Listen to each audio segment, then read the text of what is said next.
Let's talk about that with sports agent Nicole Lynn. She represents the #3 pick in the draft, by the way, Quinnen Williams, who is now a Jet. Congratulations. And also, she used to work for the NFLPA. So let me ask you, we're talking about these underclassmen.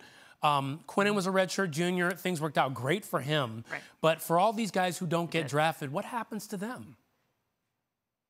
You know, initially, they could sign a priority free agent contract. That's right after the draft.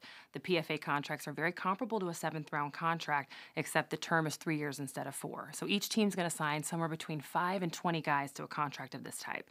If they don't get a PFA contract, they could be invited to what we call rookie minicamp. Rookie minicamp is where each team's going to bring in about 20 guys on a tryout basis. So none of the guys have a contract, but their hope is to secure one by the end of the weekend. Typically, 1 or 2 of those guys are actually going to make the team based on rookie minicamp.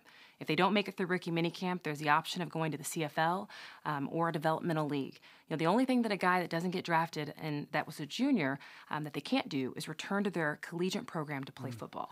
They lose their eligibility. You know, one thing that a lot of people don't know is that the NCAA does have a rule that allows schools to pull the scholarship after a player goes through the draft. So they don't have to actually give them aid to pay for their school. It's very unlikely that they pull a scholarship, as schools are incentivized for their players to graduate. Each school has what we call an academic progress report, and they're going to get points based on how many of their players graduate. And so you're going to see a lot of guys go back to school.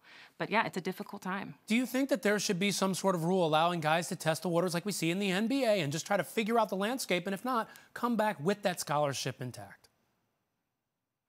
You know, I think that there are 2 sides to this conversation. It's very difficult for a college program to be successful when you've got guys declaring in January and the draft is not till April. And so if 20 to 25 guys were leaving for the draft and then 17 or more not getting drafted and coming back, it's going to be difficult for our college coaches. How are they going to determine in February, which is signing day, how many defensive tackles they need, how many corners they need? These guys would miss all of spring football. And so it's just, you know, I see both sides of the argument.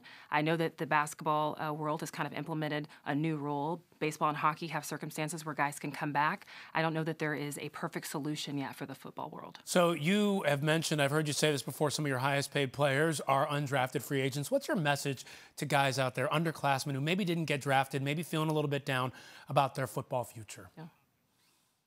There's a lot of guys in the NFL that went undrafted. I mean, just some examples. Kurt Warner played over a decade as a quarterback and won a Super Bowl. Philip Lindsay, nominated for Offensive Rookie of the Year last year, Pro Bowler. Tony Jefferson at the Ravens, signed a $34 million contract. These guys are all undrafted. You know, my recommendation to these undrafted guys is if you get an opportunity to go into camp, you work 10 times harder than the people next to you, and I believe that your dreams can still come to fruition.